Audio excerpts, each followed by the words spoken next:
200 साल से भी अधिक समय पहले धातु के शरीर वाले विचित्र जीवों की एक बड़ी संख्या अचानक दुनिया भर में प्रकट हुई, जो मानव अस्तित्व के लिए एक दुःस्वप्न बन गई।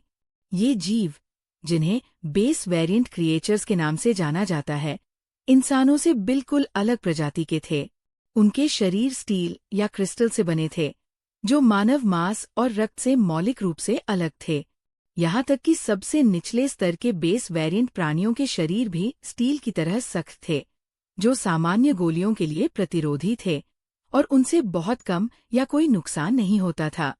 उच्च स्तर के बेस वेरिएंट प्राणियों की शारीरिक शक्ति मानव कल्पना से परे थी, जिससे मानव जाति के गर्वित थर्मल हथियार उनके खिलाफ लगभग अप्रभावी हो गए, जिससे मानव समाज का तेजी से पतन हुआ। ये तब तक संभव नहीं था जब तक किसी ने बेस वेरिएंट प्राणियों के भीतर बेस म्यूटेशन फ्लूइड की खोज नहीं कर ली, जिसने मनुष्यों को अविश्वसनीय असामान्य वृद्धि से गुजरने की अनुमति दी, जैसे कि एक कैटरपिलर तितली में बदल गया। धातु कवच जैसे शरीर विकसित हुए और बेस म्यूटेशन कुंजी का उपयोग करके बेस वेरिएंट प्राणियों को नियंत्रित किया और उन्हें पालतू जानवरों में बदल दिया। तब तक मनुष्यों को अंततः बेस वेरिएंट प्राणियों के खिलाफ लड़ने का साधन प्राप्त नहीं हुआ। आज 200 से अधिक वर्षों के बाद म्यूटेटर्स और बेस वेरिएंट पालतू जानवरों का युग दुनिया भर में घूम रहा है और बेस वेरिएंट प्राणियों से प्राप्त सामग्रियों से निर्मित अधिक से अधिक बेस दुनिया भर में दिखाई देने लगे हैं, जो मानव सभ्यता के क्रमिक पुनरुत्थान के संकेत दिखा रहे हैं। वास्तव में ऐसी चीजें होती हैं, ये अवैज्ञानिक है। लिन शेन ने अपने सामने मूर्ति की तरह जमे विचित्र प्राणी को देखा। उसकी आंखें अनियंत्रित आश्चर्य और प्रसन्नता से भर गई। यह एक स्टील लेवल बेस वेरिएंट प्राणी था, जो घोड़े और बैल दोनों जैसा दिखता था, जिसका पूरा शरीर कास्टाइन जैसी चमक बिखेरता था। ये स्थिर खड़ा था, एक निगल के ऊपर घोड़े की मुद्रा बनाए रखते हुए, गतिहीन, किसी को भी ये विश्वास दिलाते हुए कि यह एक कास्ट आयरन मूर्ति थी। लेकिन लिन शेन को पूरा यकीन था कि यह कोई साधारण मूर्ति नहीं थी, क्योंकि कुछ ही मिनट पहले ये एक टैंक की तरह हमला कर रही थी और लगभग उसे जमीन पर गिरा रही थी। यद्यपि ये केवल निम्नतम स्तर का आधार संस्करण प्राणी था, लेकिन इसकी ताकत और गति ऐसी चीज नहीं थी जिसकी बराबरी कोई साधारण मनुष्य कर सके। यहाँ तक कि हाथी और गैंडे जैसे स्वाभाविक रूप से मजबूत जानवर भी इसकी बराबरी नहीं कर सकते थे। लेकिन लिन शेन ने इसे केवल अपनी उंगली से छुआ था और स्टील लेवल आयरन हॉर्नेड बीस्ट अपनी जगह पर जम गया था, जैसे कि इक्विपमेंट सीलिंग से मारा गया हो। बेशक लिन शेन को इक्विपमेंट सीलिंग के बारे में नहीं पता था और फिल्मों में इक्विपमेंट पर प्रहार करने के बारे में जो दिखाया जाता है वो वास्तविकता से बिल्कुल अलग है। इक्विपमेंट पर प्रहार करने से किसी व्यक्ति को तुरंत स्थिर कर देने वाली हरकतें सिर्फ फिल्मों में ही देखने को मिलती है। आज की दुनिया में भी, जहां मनुष्य प्रशिक्षण ले सकते हैं और विकसित हो सकते हैं, चाहे उनकी ताकत कितनी भी बढ़ जाए, यहाँ तक कि वे अपनी उंगली से स्टील की प्लेटों को भी छेद सकते हैं, फिर भी एक साधारण मानव के इक्विपमेंट्स को सील करना असंभव होगा। स्टील की तरह कठोर बेस वेरिएंट प्राणी की तो बात ही छोड़िए। लिन शेन ने अपनी उंगली को सहलाया, अभी भी कुछ हद तक अविश्वास में कि उसने वास्तव में ऐसा किया था। कुछ समय पहले उन्होंने गोदाम में एक बहुत ही अजीबोगरीब बेस म्यूटेशन अंडा खोजा था। तथाकथित बेस म्यूटेशन अंडा वास्तव में बेस वेरिएंट प्राणियों द्वारा दिया गया अंडा है। 200 साल से भी अधिक समय पहले बेस वेरिएंट प्राणियों के प्रकट होने के बाद से मानव ने बेस वेरिएंट प्राणियों को प्रशिक्षित करने और विकसित करने के लिए सिद्धांतों और विधियों का एक पूरा सेट विकसित कर लिया था। बेस म्यूटेशन अंडे को दुर्लभ नहीं माना जाता था। कुछ निम्न स्तर के बेस म्यूटेशन अंडे की कीमत भोजन से थोड़ी ही अधिक होती थी। लिन शेन बेस म्यूटेशन अंडे बेचने के व्यवसाय में था। उसने अनगिनत प्रकार के अंडे देखे थे, लेकिन उसने कभी इतना विचित्र और अनोखा बेस म्यूटेशन अंडा नहीं देखा था। बेस म्यूटेशन अंडा ऐसा लग रहा था जैसे कि उसे पिक्सेलित कर दिया गया हो। इसकी पूरी सतह लगातार बदलते छोटे रंगीन प्रकाश वर्गों से ढकी हुई थी, जो स्वप्निल और अवास्तविक लग रहा था। लंबे समय तक इसका अध्ययन करने के बाद लिन शेन को अंडे में कोई खास अंतर नहीं मिला, और जब उसने अपने कर्मचारियों को इसे देखने दिया, तब भी वे अंडे पर बदलते मोज़ेक को नहीं देख पाए। उनकी नज़र में ये एक साधारण स्टीला स्तर का बेस म्यूटेशन अंडा था, जिसमें काले धातु की चमक थी। इससे लिन शेन को कुछ समय के लिए ये विश्वास हो गया कि वह मतिभ्रम कर रहा है, जब तक कि नींद के बाद बेस म्यूटेशन अंडा अस्पष्ट रूप से सामान्य स्थिति में नहीं आ गया और मोज़ेक घटना गायब हो गई, जिससे लिन शेन के दिमाग में जानकारी का एक टुकड़ा रह गया। असफल सुपरबेस विकासवादी बीज एक्यूपॉइंट सीलिंग। किसी प्राणी के एक्यूपॉइंट पर प्रहार करके उसकी स्थिति को प्रभावित करें। उसके बाद चीजें धीरे धीरे और रहस्यमय होती गईं। जब भी लिन शेन किसी प्राणी को लंबे समय तक देखता था, तो उसे उसके शरीर पर कुछ धुंधले प्रकाश बिंदु दिखाई देते थे। चाहे वो कोई इंसान हो या बेस वेरिएंट प्राणी, फर्क सिर्फ इन बिंदुओं की संख्या और स्थान का था। साधारण मनुष्यों के शरीर पर अधिक प्रकाश बिंदु होते थे, जबकि उत्परिवर्तक और आधार भिन्न प्राणियों के शरीर पर जितना उच्च स्तर होता था, उतने ही कम बिंदु होते थे। अपनी जिज्ञासा को रोक पाने में असमर्थ, लिन शेन ने अंततः आज अपने स्वयं के बनाए हुए लौह सींग वाले जानवर पर एक प्रयोग किया, और परिणाम अविश्वसनीय रूप से आश्चर्यजनक था। वह वास्तव में लौह सींग वाले जानवर पर एक्यूपमेंट सीलिंग का उपयोग करने में कामयाब रहा था। लोहे के सींग वाले जानवर के पास खड़े होकर लिन शेन ने एक बार फिर अपनी उंगली आगे बढ़ाई और जानवर के शरीर पर हल्के से दिखाई देने वाले प्रकाश बिंदु पर मजबूती से दबाया। लोहे के सींग वाला जानवर, जो मूर्ति की तरह स्थिर था, तुरंत अपनी मूल स्थिति में वापस आ गया और दौड़ पड़ा। समय पर रुकने में विफल रहा और धातु की बाड़ से टकरा गया, जिससे एक गहरी, दर्दनाक चीख निकली। यदि एक असफल विकासवादी बीज पहले से ही इतना भयानक है, तो एक सफल विकासवादी बीज के बारे में क्या?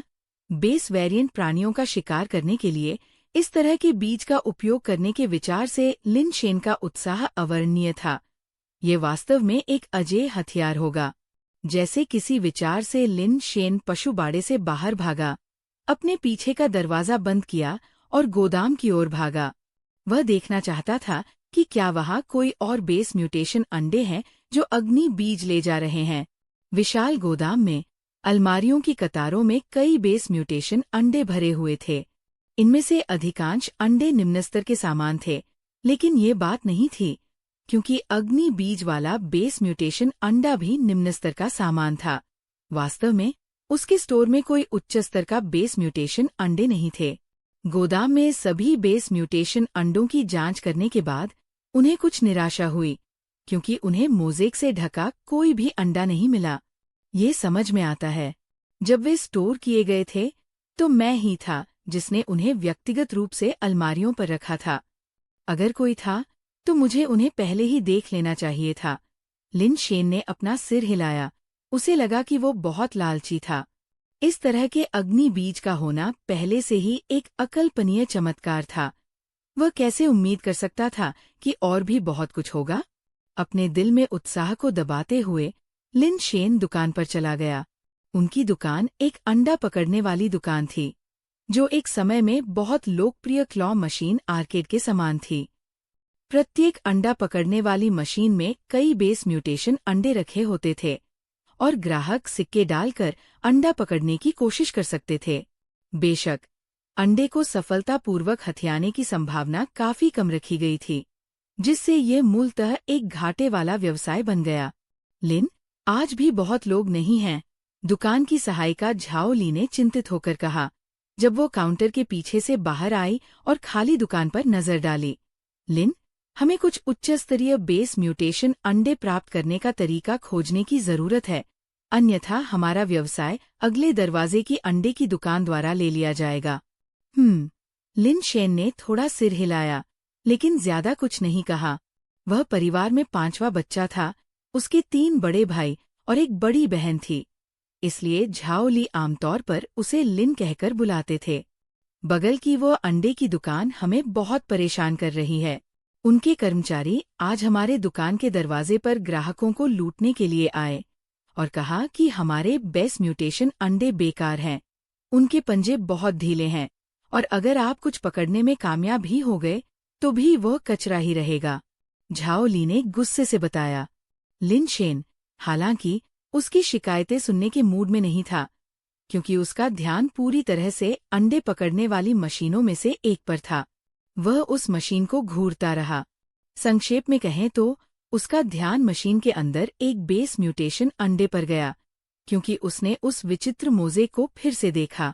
क्या कोई और हो सकता है? लिन शेन सुखद आश्चर्यचकित था और कुछ हद तक अविश्वसनीय भी। जब वह मशीन के पास पहुंचा, मोज़ेक में लिपटे बेस म्यूटेशन अंडे को घूरते हुए, और झाओ ली से तत्काल कहा, चाबियां लाओ। झाओ ली द्वारा चाबियां सौंपने के बाद लिन शेन ने अंडा पकड़ने वाली मशीन खोली और मोज़ेक आधारित म्यूटेशन अंडे को अपने हाथ में लेकर बारीकी से जांचने के लिए बाहर निकाला। यद्यपि ये बेस म्यूटेशन अंडा प्रजाति और आकार में पिछले अंडे से भिन्न था, फिर भी मोज़ेक चमक काफी समान थी। लिन, क्या इस बेस म्यूटेशन अंडे में कुछ गड़बड़ है? झाओ ली ने असमंजस से पूछा। क्या आपको इस बेस म्यूटेशन अंडे के बारे में कुछ अलग नहीं लगता? जवाब देने के बजाय लिन शेन ने एक सवाल के साथ जवाब दिया। क्या अलग है? क्या ये सिर्फ स्टील लेवल मिनिनाइव डेविल बेस म्यूटेशन एग नहीं है? झाओ ली ने इसे सभी कोणों से देखा और इसमें कुछ खास नहीं देख पाई। वो और भी हैरान हो गई। दुकान पर नजर रखना, मुझे पहले वापस जाना है, लिन शेन ने बेस म्यूटेशन अंडे को अपने साथ लेते हुए कहा। वह बहुत हैरान था क्योंकि हाल ही में व्यापार में मंदी आई थी। अंडा पकड़ने वाली मशीन में बेस म्यूटेशन अंडे एक हफ्ते पहले या उससे भी पहले रखे गए थे। उसने पहले ही अनगिनत बार उन्हें चेक किया था, लेकिन इस तरह की कोई बात नजर नहीं आई। अचानक एक और अंडा मोज़ेक के साथ क्यों आ गया? लिन शेन को समझ में नहीं आया कि मोज़ेक बेस म्यूटेशन एग अचानक कैसे प्रकट हो गया। घर लौटने के बाद उसने लंबे समय तक ये पता लगाने की कोशिश की कि फायर सीड को खुद में कैसे स्थानांतरित किया जाए, लेकिन सफलता नहीं मिली। वास्तव में लिन शेन को अभी भी ये पता नहीं चला था कि मोज़ेक पिछले बेस म्यूटेशन अंडे से उसके पास कैसे स्थानांतरित हुआ था। उसने उस अंडे का बहुत समय तक अध्ययन किया था, लेकिन उसे समझ में नहीं आया कि उस पर मोज़ेक क्यों था। आखिरकार नींद से अभिभूत होकर वह अंडे को अपने पास रखकर सो गया। जब वह उठा तो बेस म्यूटेशन अंडे पर मोज़ेक गायब हो गया था और उसका दिमाग अग्नि बीज के ज्ञान से भर गया था। ऐसा लगता है कि मुझे फिर से कोशिश करनी होगी। उम्मीद है ये काम करेगा। लिन शेन बिस्तर पर लेट गया, बेस म्यूटेशन अंडे को अपने पास रख लिया। वह करवटें बदलता रहा, सोने के लिए संघर्ष करता रहा, और एक अनंत काल के बाद वह आखिरकार एक बार फिर सो गया। जब लिन शेन अगले दिन जागा तो उसकी पहली प्रतिक्रिया जल्दी से उसके बगल में स्थित बेस म्यूटेशन अंडे की जांच करना था। इसे देखते ही लिन शेन को ऐसा लगा जैसे उसने जिनसिंग फल खा लिया हो। उसके रोम रोम खुशी से झूम उठे और नाचने लगे। आधार उत्परिवर्तन अंडे पर मोज़ेक गायब हो गया था और उसका दिमाग एक और अग्नि बीज जानकारी से भर गया था। लिन शेन को मानो एड्राइन का इंजेक्शन लग गया हो। वह चाहता था कि वो वहीं पर बैकफ्लिप कर सके, और वह भी 720 डिग्री टॉमस पिन के साथ। हर कोई जानता है कि आम लोगों के लिए 7 कदम के बाहर बंदूक तेज होती है और 7 कदम के भीतर बंदूक केवल एक ही समय में तेज और सटीक दोनों होगी। ये बकवास है कि 7 कदम के भीतर कोई बंदूक से तेज हो सकता है। अगर यह इक्विपमेंट सीलिंग के लिए नहीं होता, एक और अग्नि बीज जिसकी पहले पुष्टि की गई थी, तो लिन शेन को विश्वास नहीं होता कि ऐसी बात संभव है। लेकिन अब वह बस एक बंदूक ढूंढना चाहता था और ये सत्यापित करना चाहता था कि संघर्ष के 7 कदम वास्तव में उतने ही चमत्कारी थे जितना वे लग रहे थे। चूंकि दूसरा अग्नि बीज है, इसका मतलब है कि और भी हो सकते हैं। अभी लिन शेन इतना उत्सुक था कि वो बाहर निकलकर बेस म्यूटेशन अंडे बेचने वाली सभी दुकानों की तलाशी लेना चाहता था, ताकि वह जितने भी अग्नि बीज पा सके उन्हें इकट्ठा कर सके। लिन शेन ने कपड़े पहने और जाने ही वाला था कि उसने दरवाजा खोला और एक आकृति से टकरा गया। छोटे 5वें भाई, तुम इतनी जल्दी में कहाँ भाग रहे हो? जिस आदमी से टक्कर हुई थी वह 1 इंच भी नहीं हिला। लिन शेन को कुछ आश्चर्य से देखते हुए वह कुछ कदम पीछे हट गया और भौहें सिकोड़ते हुए पूछा, हाँ, तुम वापस आ गए? चौथा भाई कहाँ है? लिन शेन ने खुद को संभाला और उस आदमी के पीछे देखा। केवल उसे अकेला पाया, जिससे वो कुछ हद तक आश्चर्यचकित हुआ। ये चौथे भाई लिन जियांगडोंग का आदमी था। हमेशा उसके साथ रहता था। जब से लिन शेन ने ये से मुलाकात की थी, उसने उसे कभी अकेले नहीं देखा था। हर बार जब लिन शेन उसे देखता था तो वह चौथे भाई के साथ चिपकी हुई एक छाया की तरह होता था। एक घटना हुई है। यी का चेहरा गंभीर लग रहा था क्योंकि उसने अपने पीछे दरवाजा बंद कर लिया और फिर लिन शेन से धीमी आवाज में बात की। क्या हुआ? लिन शेन का दिल बैठ गया। 1 महीने से ज्यादा पहले मी लिन जोंगजिंग चौथे भाई की तलाश में आए थे। उन्होंने कहा कि उन्हें बेस के बाहर स्टील शेल कीड़ों का एक घोंसला मिला है और उन्हें चौथे भाई की मदद की जरूरत है। बिना कुछ कहे चौथा भाई चला गया। वे चुपचाप बेस से चले गए। उन्होंने कहा कि वे लगभग आधे महीने में वापस आ जाएंगे। अब 1 महीने से ज्यादा हो गया है और अभी भी कोई खबर नहीं है, ये ने उदास भाव से कहा। लिन शेन ने ये सुनकर अपने दिल की धड़कन को रोक लिया और शांत रहने की कोशिश की। शायद वहाँ बहुत सारे स्टील शेल कीड़े हैं और उन्होंने अभी तक उन्हें खत्म नहीं किया है, जिसके कारण देरी हो रही है। क्या आप श्री लिन जोंगजिंग के चरित्र को नहीं जानते? चौथा भाई ऐसा कुछ कर सकता है, लेकिन श्री लिन जोंगजिंग कभी नहीं करेंगे। भले ही वे मुसीबत में पड़ गए हों, वे अपनी सुरक्षा की रिपोर्ट करने के लिए किसी को संदेश के साथ वापस भेज देंगे। लेकिन कोई खबर नहीं आई है, इसलिए उन्हें कुछ समस्या का सामना करना पड़ा होगा। ये ने ये कहते हुए अपना सिर हिलाया।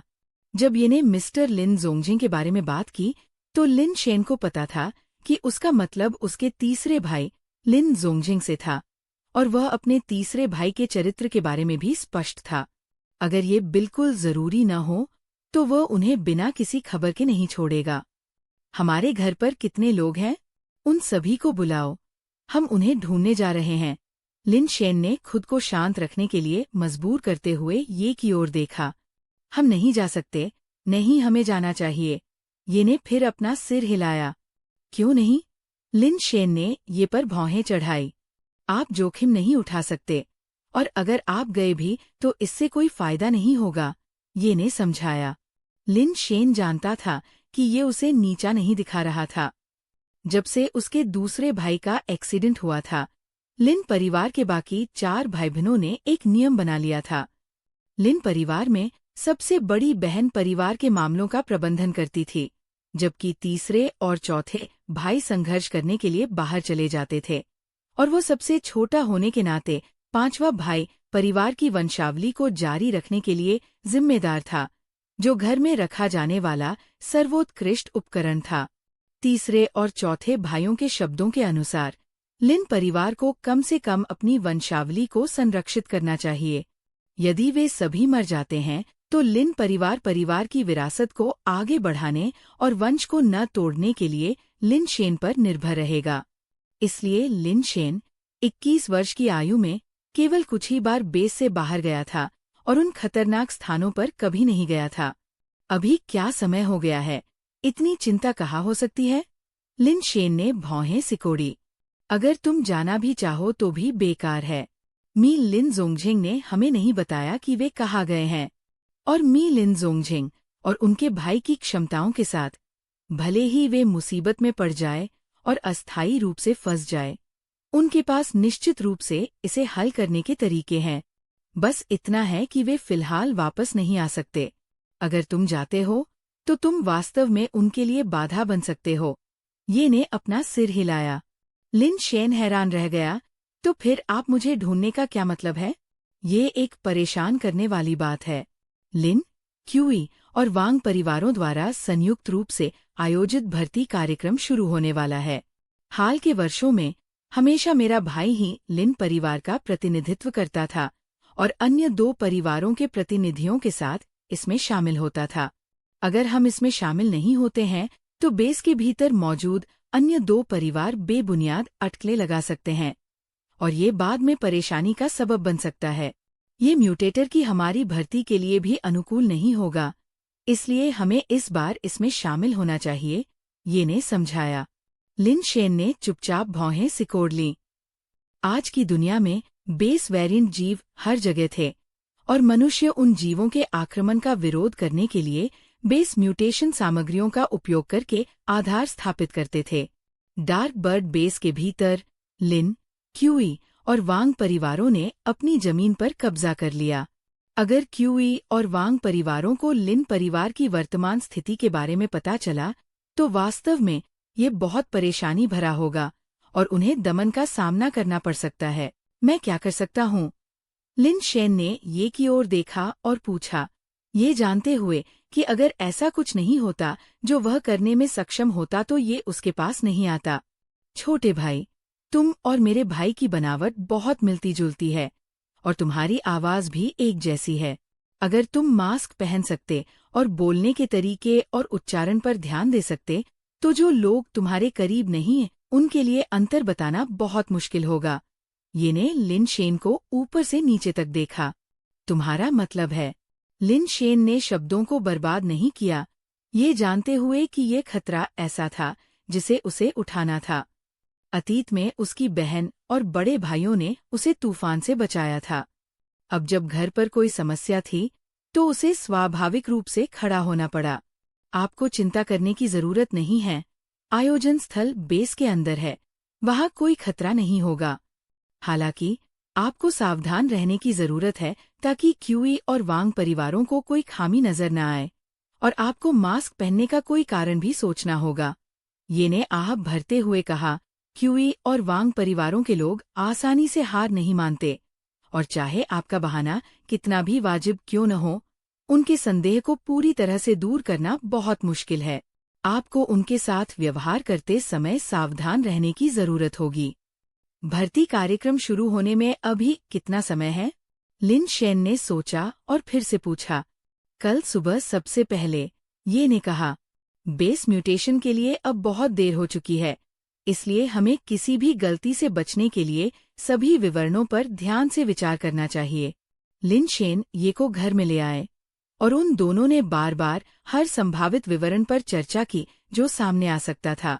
अधिकांश चीजें तो प्रबंधित की जा सकती थीं, लेकिन मास्क पहनने का बहाना बनाकर संदेह पैदा न किया जाना कठिन था। हालांकि ये मुश्किल से ही संभव था। एक और महत्वपूर्ण मुद्दा था। भर्ती कार्यक्रम के दौरान एक खंड था जहां लिन, क्यूई और वांग परिवारों के प्रतिनिधियों को बेस वेरिएंट प्राणी को मारकर अपने कौशल का प्रदर्शन करना था, ताकि लिन परिवार की ताकत का प्रदर्शन किया जा सके और अधिक म्यूटेटर को अपनी ओर आकर्षित किया जा सके। लिन जियांगडोंग लिन परिवार का सार्वजनिक चेहरा था, जो अतीत के सेलिब्रिटी प्रवक्ता की तरह था। अगर वो मौजूद होता तो ये कोई मुद्दा नहीं होता, लेकिन अब केवल लिन शेन ही भर्ती कार्यक्रम में शामिल हो सकता था, जो बहुत समस्याग्रस्त था। छोटे भाई, तुमने बेस म्यूटेशन नहीं किया है, इसलिए तुम बेस वेरिएंट प्राणी को मारने के भाग में बिल्कुल भी भाग नहीं ले सकते। हम केवल इससे बाहर निकलने का एक तरीका सोच सकते हैं। हालांकि क्यूई और वांग परिवारों को हाल ही में संदेह हुआ है। उन्हें लगता है कि मेरा भाई बेस में नहीं है। तुम्हारे लिए धोखा देकर निकल पाना आसान नहीं होगा। ये ने कुछ देर रुककर कहा, फिर आगे कहा, सौभाग्य से मेरे भाई ने हमेशा एक घमंडी स्वभाव प्रदर्शित किया, जो हर चीज को खारिज करता था। उस समय यदि तुम क्यूई और वांग परिवारों के प्रतिनिधियों के प्रति केवल एक तिरस्कारपूर्ण रवैया दिखाते हो और मुझे तुम्हारी जगह लेने देते हो, तो ये काम कर जाना चाहिए। मेरे भाई में इतना घमंडी होने की योग्यता है। हाँ, बेस वेरिएंट प्राणी किस तरह का है जिसे मारने की जरूरत है? लिन शेन ने गंभीरता से पूछा। ये का तरीका सिर्फ एक आखिरी उपाय था। अगर वे धोखा देकर अपना रास्ता नहीं बना पाते, तो लिन शेन खुद को उजागर करने का जोखिम नहीं उठा सकता था। यदि ये अतीत होता, तो लिन शेन के पास वास्तव में कोई समाधान नहीं होता, लेकिन अब उसके पास इक्विपमेंट सीलिंग और संघर्ष के 7 चरणों की तकनीक थी, जो शायद उसे बचा सकती थी। बस एक साधारण मिश्र धातु प्राणी, मेरी क्षमता के साथ, इसे एक ही बार में मारा जा सकता है, ये ने आत्मविश्वास से कहा। मिश्र धातु के जीव स्टील के जीवों से भी अधिक डरावने होते हैं। न केवल उनकी ताकत और गति स्टील के जीवों से अधिक होती है, बल्कि उनके धातु शरीर की कठोरता और मजबूती भी काफी बेहतर होती है। स्टील के जीवों की कठोरता और मजबूती आमतौर पर 5 से 10 तक होती है, जबकि मिश्र धातु के जीवों की 5 से 20 के बीच होती है।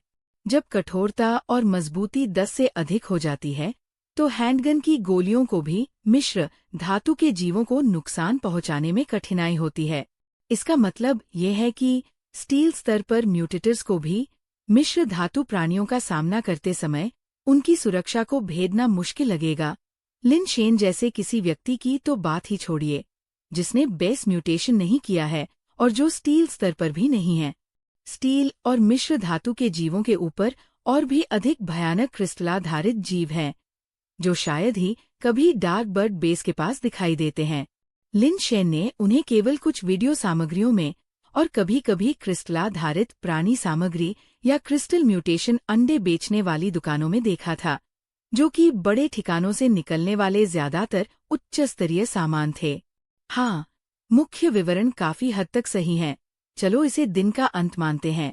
ये देखकर कि अंधेरा हो रहा था, लिन शेन खड़े हो गए और बोले, लिन शेन, चलो इसे फिर से देखते हैं, बस सुनिश्चित करने के लिए। हम कोई गलती नहीं कर सकते, ये ने थोड़ी भौहें सिकोड़ते हुए कहा। ये सभी है जिनके बारे में मैं सोच सकता हूँ। तुम्हें पता है कि मेरी याददाश्त बहुत अच्छी नहीं है। बहुत ज्यादा हो जाए तो मैं उसे याद नहीं रख पाऊंगा। मुझे कुछ और काम निपटाने हैं, इसलिए आज के लिए इसे यही छोड़ देते हैं, लिन शेन ने जवाब दिया, ये जानते हुए कि ये उसका और लिन परिवार का ख्याल रख रहा था। लेकिन लिन शेन के लिए उसके हाथ में ज्यादा जरूरी मामले थे। लिन शेन, अगर कोई बात है तो मैं उसे संभालने के लिए किसी की व्यवस्था कर सकता हूँ, ये ने कहा। चिंता मत करो, मुझे पता है कि मैं क्या कर रहा हूँ, लिन शेन ने ये की चिंता को समझते हुए कहा। लेकिन यह कुछ ऐसा था जो उसे खुद करना था। बेस म्यूटेशन अंडे बेचने वाली दुकानों के दिन के लिए बंद होने से पहले उसे ये देखना था कि क्या उसे कोई और फायर सीड बेस म्यूटेशन अंडे मिल सकते हैं। यहाँ तक कि सिर्फ एक और भी उसके लिए बहुत मददगार होगा। मैं यही तुम्हारा इंतजार करूंगा। मैं सोचूंगा कि हमसे क्या छूट गया, और जब तुम वापस आओगे तो हम इस पर चर्चा कर सकते हैं, ये ने हार मानते हुए कहा। लिन शेन समझा नहीं सका, इसलिए उसने मन ही मन माफी मांगी और फिर बाहर जाने के लिए दरवाजा खोल दिया। लिन शेन को मिस्टर लिन जोंगझिंग और उनके चौथे चाचा ने बहुत बिगाड़ दिया है। उसने ज्यादा मुश्किलें नहीं झेली है।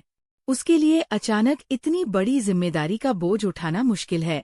ये ने लिन शेन की आकृति को दरवाजे के बाहर गायब होते देखकर आह भरी। उम्मीद है मिस्टर लिन जोंगझिंग और उसका भाई जल्द ही वापस आ जाएंगे। लिन शेन घर से निकलने के बाद सीधे बेस के अंदर बाजार में गया, जहां एक पूरी गली बेस म्यूटेशन अंडे बेच रही थी। लिन शेन के तर्क के अनुसार अगर उसकी खुद की पंजा अंडे की दुकान को आग के बीज के साथ 2 अंडे मिल सकते हैं, तो निश्चित रूप से उसे पूरी सड़क पर कई और अंडे मिलने चाहिए। हालांकि जब वो वास्तव में सड़क पर घूम रहा था, तो उसका मूड धीरे धीरे खराब हो गया। वो सड़क पर लगभग सभी दुकानों पर जा चुका था, फिर भी उसे मोज़ेक पैटर्न वाला एक भी बेस म्यूटेशन अंडा नहीं मिला था। क्या ये वास्तव में एक संयोग हो सकता है? केवल 2 फायर सीड बेस म्यूटेशन अंडे मेरी दुकान में थे? ये बहुत बड़ा संयोग है ना? लिन शेन ने जितना अधिक इसके बारे में सोचा, उतना ही ये सही नहीं लगा। जो 2 फायर सीड बेस म्यूटेशन अंडे खोजे गए थे, उनमें से एक नया स्टॉक था जो वहां लंबे समय से नहीं था, और ये पहली बार था जब उसने इसे देखा था। दूसरा लंबे समय से पंजे के अंडे की मशीन में था, बिना किसी विशेष लक्षण के। ये वास्तव में बहुत अजीब था। लिन शेन केवल 2 संभावनाओं के बारे में सोच सकता था। एक संभावना ये थी कि अग्नि बीज आधार उत्परिवर्तन अंडों में हमेशा अग्नि बीज नहीं होते थे। मोज़ाइक केवल कुछ निश्चित समय पर ही देखे जा सकते थे। दूसरी संभावना यह थी कि लिन शेन के पास पहले अग्नि के बीजों को देखने की क्षमता नहीं थी। लेकिन हाल ही में अचानक उसे ये क्षमता प्राप्त हो गई थी, जिससे वह मोज़ाइक को देख पाया। लिन शेन ये पता नहीं लगा सका कि ये कौन सी संभावना हो सकती है। यदि ये हाल ही में अर्जित की गई क्षमता थी, तो हाल ही में उसे किसी विशेष चीज का सामना नहीं करना पड़ा था, नहीं उसे कुछ असाधारण प्राप्त हुआ था, तो फिर उसे अचानक ये क्षमता कैसे प्राप्त हो गई? ये सुझाव देना कि अग्नि बीज विशिष्ट समय पर आधार उत्परिवर्तन अंडों पर दिखाई देंगे भी अविश्वसनीय प्रतीत हुआ।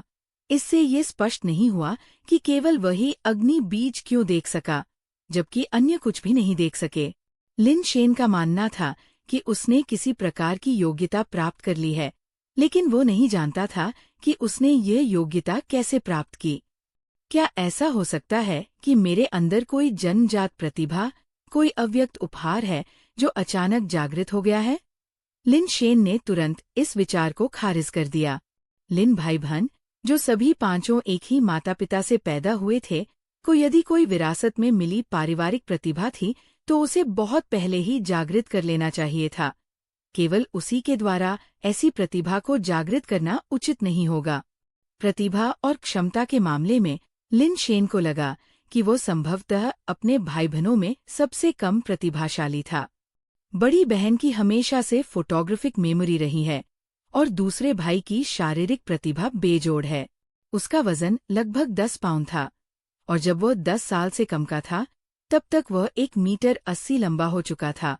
उसकी शारीरिक प्रतिभा प्रसिद्ध रूप से मजबूत है और उसके दृढ़ चरित्र और कठोर प्रयास करने की इच्छा के साथ, हालांकि वो बाकी लोगों से उम्र में बड़ा नहीं था, उसे देखने वाला हर कोई उसे दूसरे मास्टर के रूप में संबोधित करता था।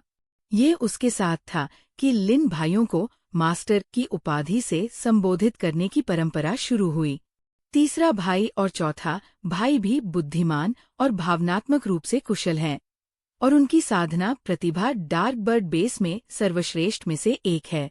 इसके विपरीत लिन शेन के पास न तो इडेटिक मेमोरी की प्रतिभा थी, न ही असाधारण बुद्धिमत्ता या भावनात्मक भागफल, यहाँ तक कि कड़ी मेहनत करने की उसकी क्षमता भी दूसरे भाई से बहुत कम थी।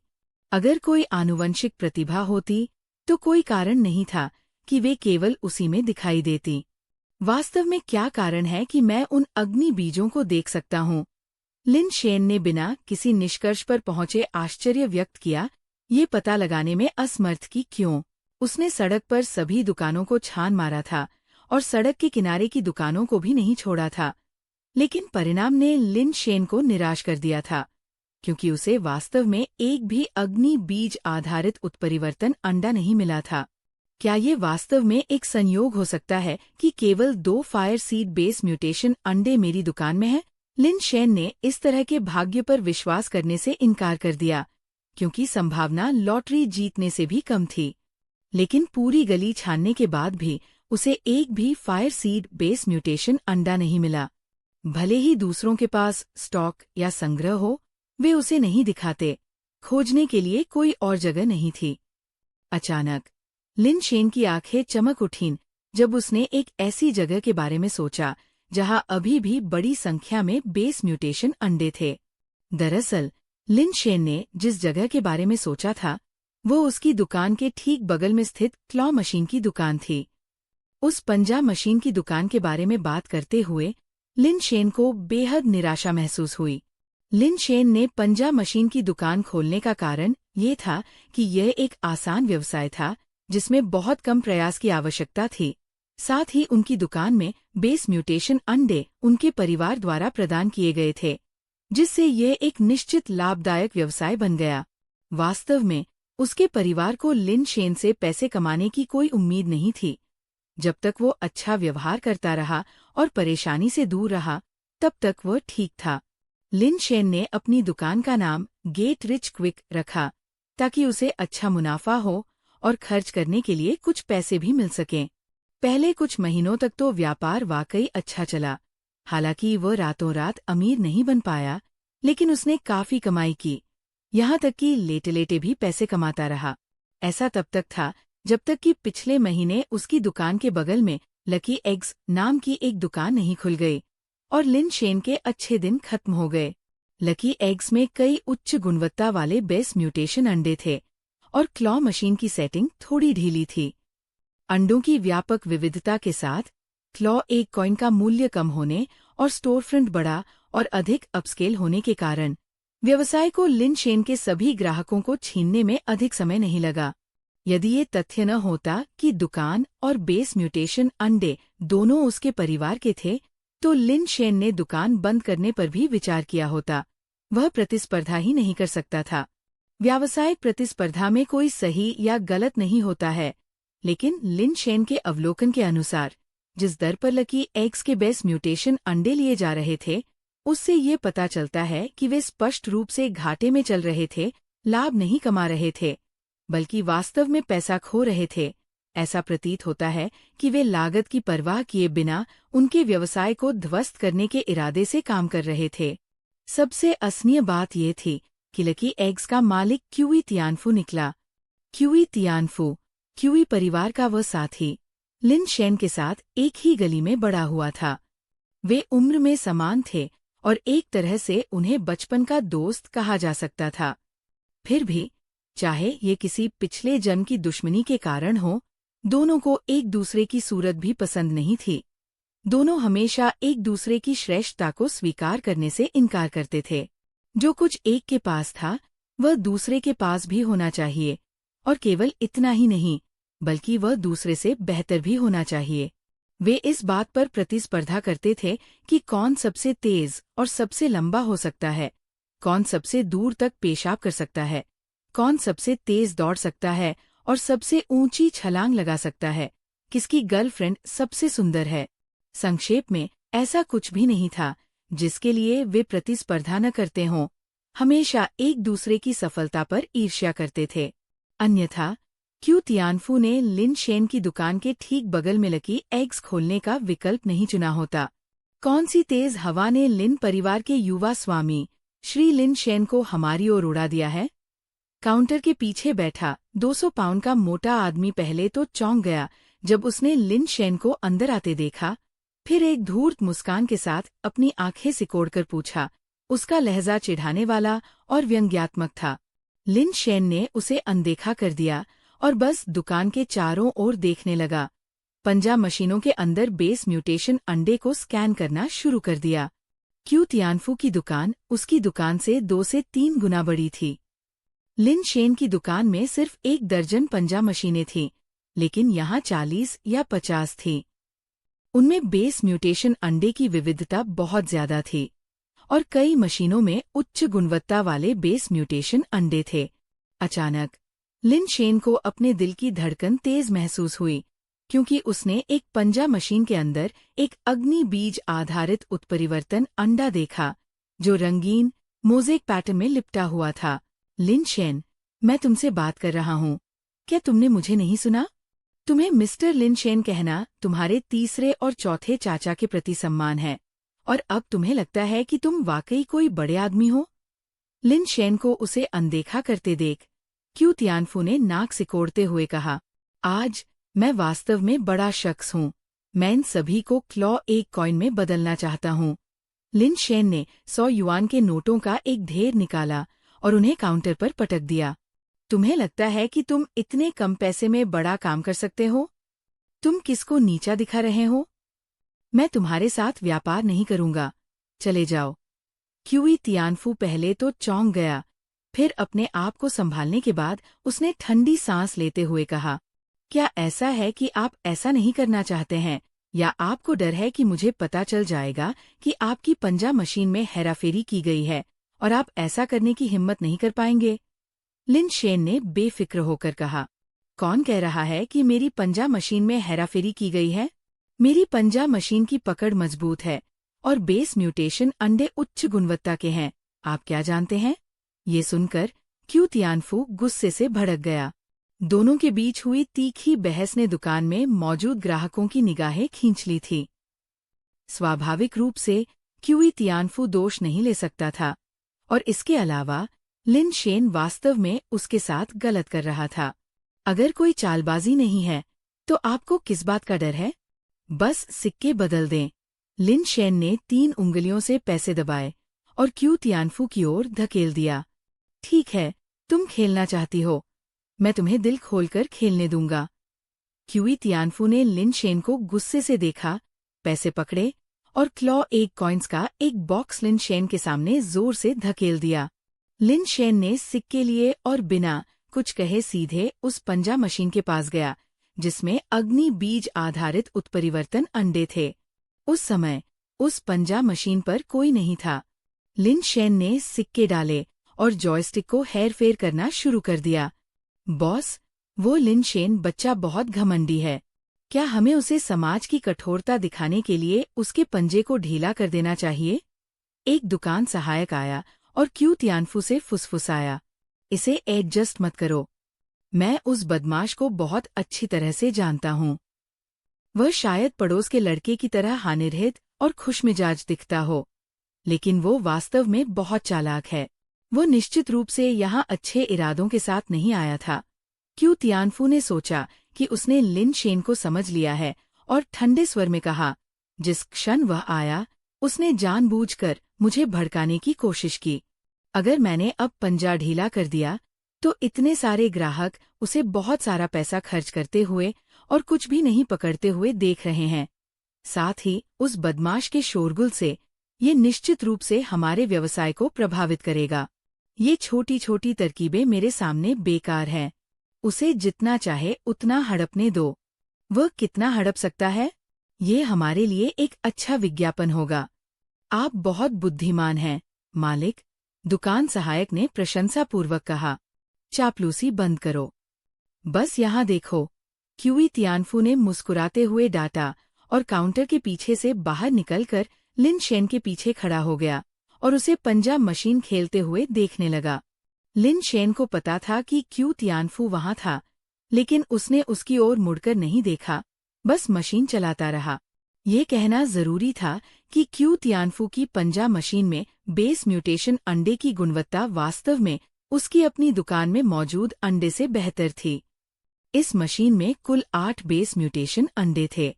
हालांकि वे सभी स्टील म्यूटेंट अंडे थे, लेकिन स्टील म्यूटेंट अंडे की गुणवत्ता भी अलग-अलग थी।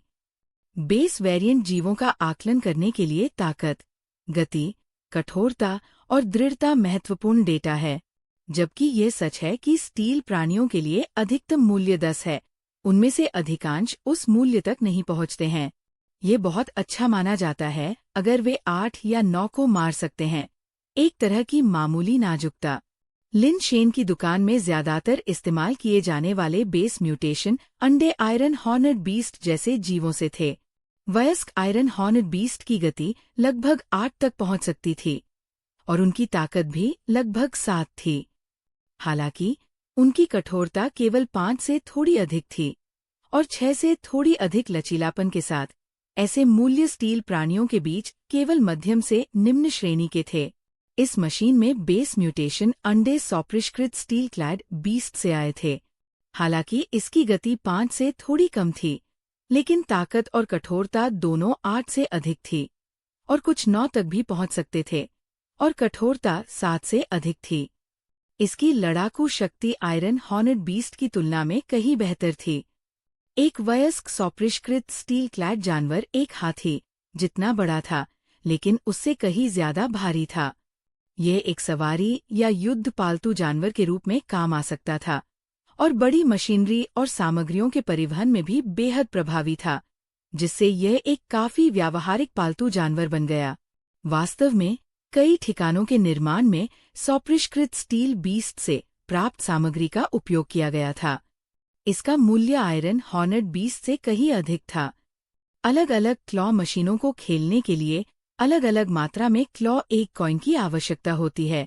सॉपरिष्कृत steel beast base mutation eggs वाली मशीन को एक बार खेलने के लिए 4 सिक्कों की आवश्यकता होती है, जो एक बार खेलने के लिए 40 युआन के बराबर है, जिसे क्यूई तियानफू की दुकान में काफी महंगा माना जाता था।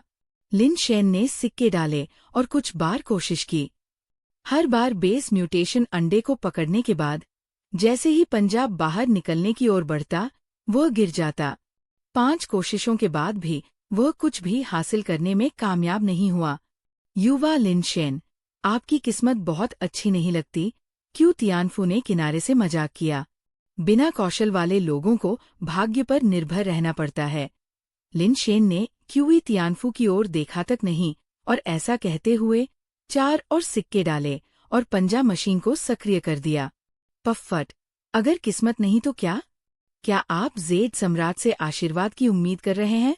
क्यू तियानफू ने उपहास किया। ये कौशल के साथ किया जा सकता है। लिन शेन ने जॉयस्टिक को बार बार हिलाते हुए कहा। डार्क बर्ड बेस में लिन शेन पंजा अंडे की दुकान खोलने वाले पहले व्यक्ति थे। उनसे पहले बेस पर बहुत कम लोग ऐसी चीजों से खेलते थे। क्यू तियानफू की दुकान उनके बाद खुली, क्योंकि उन्होंने पहले कभी नहीं खेला था, इसलिए पंजा मशीनों के बारे में उनकी समझ बहुत कम थी। 5 परीक्षणों के बाद लिन शेन को पता चल गया था कि इस क्लॉ मशीन को किस सेटिंग पर समायोजित किया गया था। वास्तव में यहाँ के पंजे लिन शेन की दुकान के पंजों से ज्यादा मजबूत थे, जो अभी भी औसत व्यक्ति के लिए काफी मुश्किल पेश करते थे। तय संभावना के आधार पर कोई व्यक्ति 20 कोशिशों में से एक बार बेस म्यूटेशन 1 पकड़ सकता है, लेकिन ये सिर्फ औसत व्यक्ति की पकड़ दर थी। लिन शेन ने पंजे इतने ढीले कर दिए थे कि अक्सर जीन अंडे को उठाने में असमर्थ हो जाते थे। इसका कारण नियमित ग्राहकों को दूर भगाना नहीं था, बल्कि पंजे के अंडे के स्वामी को दूर भगाना था। अपनी दुकान खोलने से पहले लिन शेन ने अपना शोध किया था और पंजा अंडे के मास्टर्स के कई वीडियो देखे थे। वह जानता था कि ये सिर्फ किस्मत का मामला नहीं था। मास्टर्स के लिए पंजे के तनाव जैसी चीज बेस म्यूटेशन अंडे को छीनना बहुत आसान बना देती है। मेरे लिए एक गाड़ी लाओ। कई पंजे वाली मशीनों के बीच स्विच करने के बाद लिन शेन ने इतने सारे बेस म्यूटेशन अंडे जीते थे कि वह उन सभी को नहीं ले जा सकता था। इसलिए उसने एक कर्मचारी से एक गाड़ी लाने के लिए कहा। उसने सभी अंडे गाड़ी में रख दिए, सिवाय एक को छोड़कर जिसे उसने अपनी जेब में रख लिया। कुछ ही समय में पास की पंजा मशीनों में सौपरिष्कृत स्टील बीस्ट बेस उत्परिवर्तन अंडे लगभग पूरी तरह से लिन शेन द्वारा जीत लिए गए थे। बिना किसी हिचकिचाहट के लिन शेन दूसरी मशीन पर चले गए और खेलना जारी रखा। भीड़ उनके पीछे पीछे चल रही थी। उन्हें भी क्लॉ एग स्किल सीखने की उम्मीद थी। इससे पहले डार्क बर्ड बेस के लोग भी क्लॉ एग स्किल का अभ्यास करना चाहते थे। लिन शेन की दुकान से धन कमाने की कोशिश कर रहे थे। हालांकि डार्क बर्ड बेस में क्लॉ मशीन नहीं बनाई जाती थी, इसलिए उन्हें दूसरे ठिकानों से लाना पड़ता था, जो कि खतरनाक था। इस प्रकार आम लोगों के पास अभ्यास के लिए क्लॉ मशीन पाने का कोई मौका नहीं था। वास्तव में जब तक किसी को लगातार अभ्यास करने का अवसर मिलता रहे, पंजा झटकाना सीखना विशेष रूप से कठिन नहीं था। अरे, क्या तुम यहाँ सामान रखने आए हो? बेस म्यूटेशन अंडे से लगभग भरी गाड़ी को देखकर क्यू तियानफू ने लिन शेन को अपने दिल में कड़वाहट से कोसा। उसका चेहरा बर्तन के नीचे से भी ज्यादा काला हो गया। बॉस, हम इसे जारी नहीं रख सकते। अगर वह इसी तरह खेलता रहा तो हम दिवालिया हो जाएंगे। क्यों न हम लिन शेन जिस मशीन से खेल रहा है उसे एडजस्ट कर लें? एक भरोसेमंद कर्मचारी ने क्यू तियानफू से फुसफुसाते हुए कहा। इसे एडजस्ट करो, पंजे का तनाव 2 स्तरों तक कम करो। क्यू तियानफू लिन शेन की चिड़चिड़ी मुस्कुराहट को बर्दाश्त नहीं कर सका। उसके शब्द भीगे हुए दांतों से निकले। कर्मचारी ने तुरंत और चुपचाप रिमोट कंट्रोल निकाला और सावधानी से तनाव को समायोजित किया। लिन शेन के अगले खेल के दौरान पंजे ने बेस म्यूटेशन अंडे को छोड़ने से पहले केवल थोड़ा सा उठाया और फ्लिकिंग तकनीक के साथ भी वह अंडे को नहीं जीत सका, जिससे दर्शकों में निराशा की फुसफुसाहट फैल गई। 2 और प्रयासों के बाद भी यही परिणाम मिलने पर यह स्पष्ट हो गया कि पंजा इतना ऊपर नहीं पहुंच सका कि वो बाहर निकल सके। यहाँ तक कि दर्शकों को भी ये एहसास हो गया कि पंजा इतना ढीला हो गया था कि वह कुछ भी उठाने में असमर्थ था। हम इसके साथ कैसे खेल सकते हैं? दुकान का मालिक तो कुत्ता है जो अपना पंजा इतना ढीला छोड़ देता है। कई लोग चुपचाप बड़बड़ाने लगे। लिन शेन ने क्यू तियानफू की ओर देखा। क्यू तियानफू की आत्मसंतुष्ट भौहें उठी हुई देखीं, मानो कह रही हों, हाँ, मैंने पंजा ढीला कर दिया है। तुम इसके बारे में क्या करने जा रहे हो? तुम क्या देख रहे हो? तुम खेलने जा रहे हो या नहीं? क्यू तियानफू ने व्यंग्य किया। बेशक, मैं खेलूंगा। लिन शेन ने उसे देखकर मुस्कुराया, बिना किसी गुस्से का संकेत दिए, फिर अपने हाथ से जॉयस्टिक को वामावर्त घुमाना शुरू कर दिया। हर कोई समझ नहीं पाया। जब पंजा इतना ढीला था, तो क्या खेलना जारी रखना पैसे बर्बाद करना नहीं था? जैसे ही जॉयस्टिक घुमा, कांच के गुंबद के अंदर का पंजा जोर जोर से हिलने लगा। अचानक पंजे पर लगे 3 हुक में से एक हुक पंजे और मशीन के टॉप बॉक्स के बीच की कनेक्शन लाइन में फंस गया, जिससे पंजा झुक गया। उसी क्षण लिन शेन ने फिर से बटन दबाया। डगमगाता हुआ पंजा नीचे उतरा और निकास द्वार के पास एक बेस म्यूटेशन अंडे को पकड़ लिया। जैसे ही पंजा ऊपर उठा, झुके हुए पंजे ने उस थोड़े से उठे हुए अंडे को निकास द्वार में धकेल दिया। हर कोई अविश्वास से देख रहा था, यहाँ तक कि क्यू तियानफू भी आंखें फाड़े देख रहा था। छोटे भाई, पंजा मशीन की दुकान चलाने के बारे में आपको अभी भी बहुत कुछ सीखना है, लिन शेन ने बेस म्यूटेशन अंडे को गाड़ी में रखते हुए कहा। क्यू तियानफू इतना क्रोधित हो गया कि उसे लगा कि उसके फेफड़े फट जाएंगे। उसने कर्मचारी से रिमोट छीन लिया और पंजे को सबसे ढीली सेटिंग पर सेट कर दिया। तुम कोशिश करो। अगर तुम एक और जीत सकते हो, तो मैं तुम्हारा उपनाम ले लूंगा। क्यू तियानफू के मुंह से झाग निकल रहा था और वो अंदर से गुस्से में था। लेकिन लिन शेन ने बस आलस से हाथ बढ़ाया, फिर पास की एक पंजा मशीन की ओर बढ़ा, एक पंजा अंडा सिक्का गिरा दिया, जॉयस्टिक को 2 बार हिलाया और सीधे पिकअप बटन दबा दिया। क्यू तियानफू को एक और बेस म्यूटेशन अंडा जीतने से पहले सेटिंग्स को समायोजित करने का मौका भी नहीं मिला। अरे, ये चीज बहुत ज्यादा चालाक है। क्यू तियानफू इतना क्रोधित था कि उसके दांत जोर से काटने से चरमरा उठे और उसकी उंगलियों ने रिमोट कंट्रोल बटन को बार बार दबाया, जिससे रिमोट लगभग कुचल गया। उसे पता नहीं था कि लिन शेन का दूसरी बार प्रयास करने का कोई इरादा नहीं था और वह दूसरी पंजा मशीन पर चला गया था और तेजी से सिक्के डालने लगा और अंडे पकड़ने लगा। क्यू तियानफू की जानलेवा निगाहों के तहत लिन शेन ने बेशर्मी से एक और बेस म्यूटेशन अंडा छीन लिया। इस प्रकार पंजा क्रेन की दुकान में एक हास्यास्पद दृश्य सामने आया।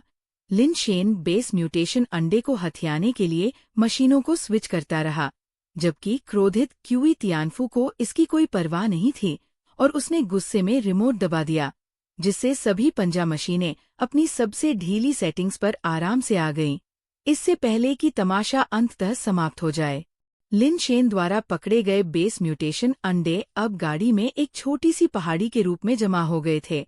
फिर भी उसके बक्से में अभी भी कई टोकन बचे हुए थे। मैं थक गया हूँ, अगली बार और स्टॉक के लिए वापस आऊंगा। बचे हुए सिक्कों के लिए मुझे पैसे वापस कर दो। लिन शेन ने लापरवाही से टोकन का डिब्बा क्यू तियानफू के हाथों में थमा दिया और बाहर निकलते समय उसके कंधे पर थपथपाया। छोटे भाई, अगली बार बेहतर सामान खरीद लेना। मैं पूरे दिन सामान बटोरता रहा और मुझे बस इतना ही कचरा मिला, जो मेरे घर में 1 महीने के खर्च के लिए भी पर्याप्त नहीं है। बस उसे पैसे लौटा दो।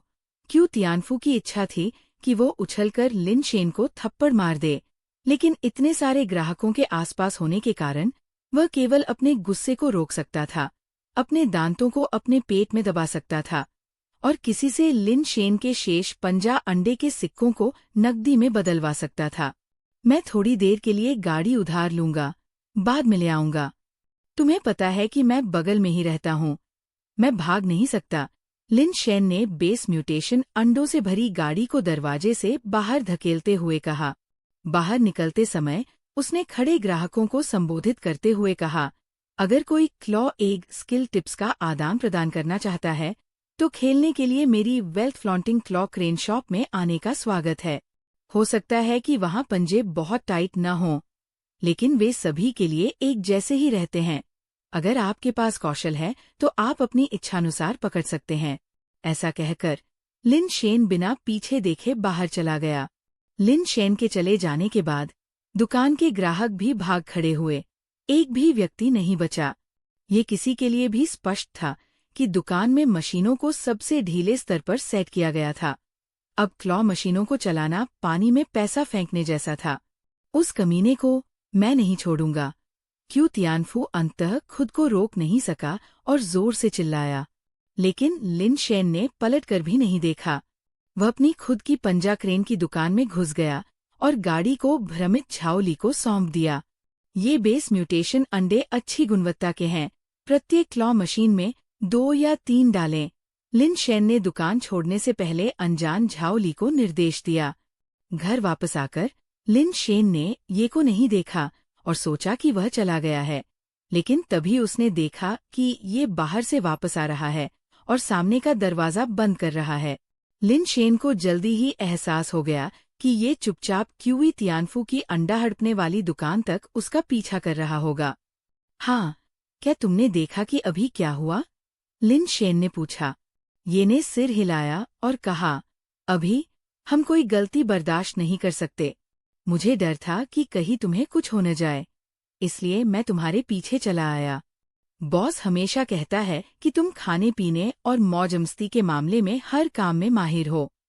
मुझे हमेशा लगता था कि वो तुमसे थोड़ा निराश है, लेकिन आज मुझे एहसास हुआ कि ये वैसा नहीं है जैसा मैंने सोचा था। वो वास्तव में तुम्हारी प्रशंसा कर रहा है। अगर मैं आज तुम्हारे पीछे नहीं आता तो मुझे ये एहसास ही नहीं होता कि पंजा मशीन में इतनी सारी तरकीबें होती है। लिन शेन ने हंसते हुए कहा, हम सब यहाँ एक परिवार हैं। हाँ, तुम्हें इतना विनम्र होने की जरूरत नहीं है। हम सभी में से मैं सबसे कम प्रतिभाशाली और अनुशासित व्यक्ति हूँ। मैं सिर्फ एक चीज में अच्छा हूँ, वो है अच्छा खाना, अच्छी ड्रिंक और नई चीजें खाना। ये कोई फायदा नहीं है। खेलने में भी भिन्नता होती है। ये ने अपना सिर हिलाया, लेकिन उसने विषय को आगे नहीं बढ़ाया और सोचा, हालांकि अभी क्यूई तियानफू को नीचे गिराने का सबसे अच्छा समय नहीं है। भले ही पंजा क्रेन की दुकान बंद हो जाए, लेकिन इसका क्यूई परिवार पर ज्यादा असर नहीं होगा। हमें पहले मौजूदा परेशानी से निपटने की जरूरत है। तो चलो कल के लिए विवरण तैयार करते हैं। लिन शेन को पता था कि ये का इशारा था कि किसी तुच्छ बात के लिए बड़ी तस्वीर को नजरअंदाज नहीं करना चाहिए, लेकिन लिन शेन ने समझाया नहीं, क्योंकि ये समझाना वास्तव में कठिन था। आधी रात तक दोनों ने कई बार विभिन्न विवरणों पर चर्चा की। जब लिन शेन ने ये से कहा, आराम करो, कल हमारे सामने कठिन लड़ाई है और इसका सामना करने के लिए हमें अच्छे मूड में रहने की जरूरत है। मैं लिविंग रूम में सोऊंगा। ये और भी कुछ कहना चाहता था, लेकिन लिन शेन को बार बार जम्हाई लेते देख उसने इसे छोड़ने का फैसला किया। लिन शेन ने सिर हिलाया और अपने कमरे में चला गया, अपने बिस्तर पर लेट गया और अपनी छाती से मोज़ेक से ढके बेस म्यूटेशन अंडे को बाहर निकाला। लंबे समय तक उसका अध्ययन किया, लेकिन अभी भी कोई मुद्दा नहीं ढूंढ पाया। चलिए कल अच्छे परिणाम की उम्मीद करते हैं। लिन शेन की पलकें झुक गईं और वह बेस म्यूटेशन अंडे को पकड़कर गहरी नींद में सो गया।